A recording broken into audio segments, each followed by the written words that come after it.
আজ বানিয়েছি দেশি মুরগি। এটা সকলেই বানাতে পারবেন। তো চলুন দেখা যাক সহজে এটা কিভাবে বানানো যায়। তার জন্য আমি প্রথমেই 8টা মিডিয়াম সাইজের পেঁয়াজ নিয়েছি। পেঁয়াজগুলোকে কুচি করে কেটে নিয়েছি, আর তার সাথে 2টো মিডিয়াম সাইজের টমেটোকেও কুচি করে কেটে নিয়েছি। এরপর একটা মিক্সিং বোলে 5-6টা শুকনো লঙ্কা আর কাঁচা লঙ্কা অল্প একটু জল দিয়ে বেটে নিয়েছি।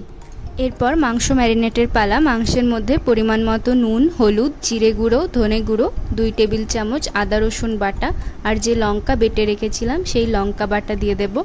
আর তার সাথে 2 টেবিল চামচ সর্ষের তেল, যে পেঁয়াজ কেটে রেখেছিলাম পেঁয়াজের অর্ধেকটা এর মধ্যে দিয়ে দেব।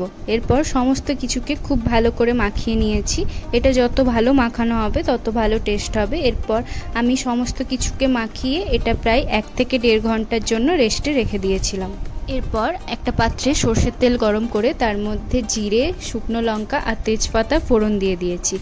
তারপর তেলের মধ্যে বাকি পেঁয়াজগুলো দিয়ে দেব। পেঁয়াজগুলো 1 থেকে 2 মিনিট তেলের সাথে ভালো করে ভেজে নিতে হবে। লো ফ্লেমে ভাজলেই হবে, এটা খুব বেশি ভাজার দরকার নেই। এরপর তার মধ্যে দিয়ে দেব ম্যারিনেট করা চিকেনগুলো। চিকেন দিয়েও এটাকে খুব ভালো করে কষিয়ে নিতে হবে ঢাকা দিয়ে, আর ঢাকা খুলে বারবার চেক করতে হবে। এরপর আমি এর মধ্যে দিয়ে দিয়েছি আরও একটু হলুদ আর কাশ্মীরি লঙ্কার গুঁড়ো। এই সমস্ত কিছুকে ভালো করে মিশিয়ে নিয়ে মাংসটাকে ঢাকা দিয়ে ভালো করে কষিয়ে নিতে হবে। মাংসটা প্রায় 70% কুক হয়ে গেলে এর মধ্যে দিয়ে দেব কেটে রাখা টমেটোগুলো। টমেটো দিয়েও এটাকে খুব ভালো করে কষিয়ে নিতে হবে। মাংস ভালো করে কষানো হয়ে গেলে আমি এখানে অল্প একটু জল দিয়ে মাংসটাকে ফুটিয়ে নিয়েছি। ভালো করে ফুটিয়ে নেওয়ার পর এর মধ্যে আমি অল্প একটু গরম মশলার গুঁড়ো দিয়ে দিয়েছি। গরম মশলা গুঁড়ো দিয়েও মাংসটাকে অল্প একটু ফুটিয়ে নিলেই তৈরি আজকে দেশি মুরগি।